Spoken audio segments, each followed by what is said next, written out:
Hello and welcome. It's only a few days until Halloween, so I thought that I would do a more folklore-focused episode, not so much a story as a recorded encounter, if you will.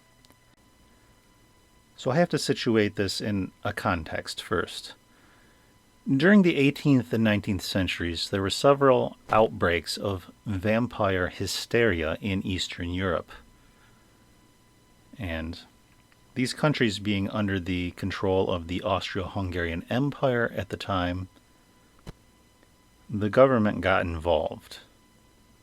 And so government officials, the military, soldiers, judges, physicians, and the clergy were involved in investigating incidents of vampirism, where they would exhume the corpse, examine it for evidence, and then dispatch it. And they kept meticulous records of all this. So I'm going to be reading from a book called The Phantom World, The History and Philosophy of Spirits, Apparitions, etc., etc., translated from the French in 1850. Now, this isn't so much a government record as it is a more colloquial version of one of these inquests. So it is from Chapter 8 of Volume 2, which is entitled Dead Persons in Hungary Who Suck the Blood of the Living. About 15 years ago, a soldier who was billeted at the house of a peasant on the frontiers of Hungary, as he was one day sitting at table near his host, the master of the house, he saw a person he did not know come in and sit down at table also with them.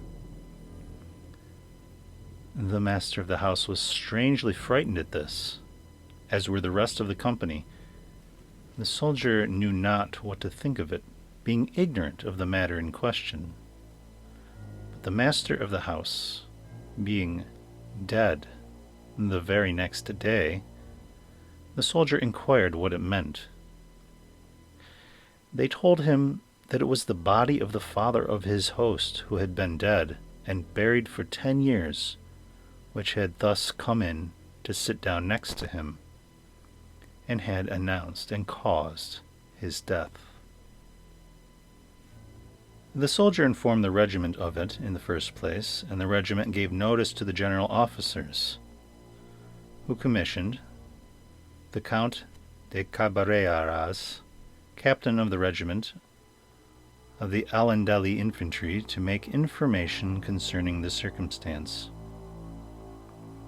Having gone to the place with some other officers, a surgeon, and an auditor, they heard the depositions of all the people belonging to the house, who attested unanimously that the ghost was the father of the master of the house, and that all the soldier had said and reported was the exact truth, which was confirmed by all the inhabitants of the village.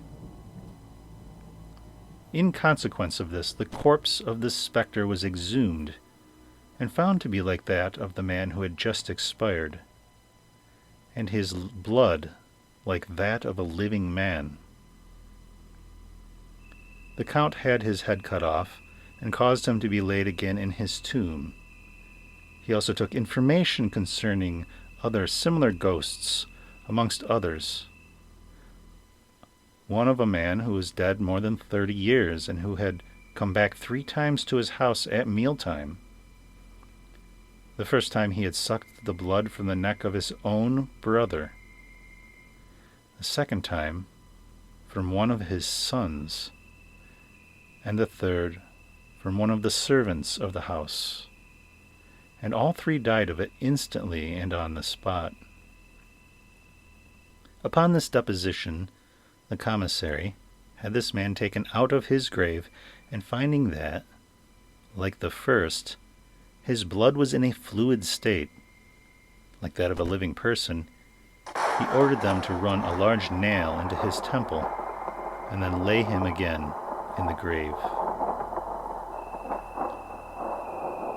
He caused a third to be burnt, who had been buried more than 16 years, and had sucked the blood and caused the death of 2 of his sons. The commissary, having made his report to the general officers, was deputed to the court of the emperor, who commanded that some officers, both of war and justice, some physicians and surgeons, and some learned men, should be sent to examine the causes of these extraordinary events. The person who related these particulars to us had heard them from Monsieur the Count de Cabreras at Fribourg in Brigau in 1730. And I apologize for my almost certain mispronunciation of these names. Thank you for listening, and have a happy Halloween.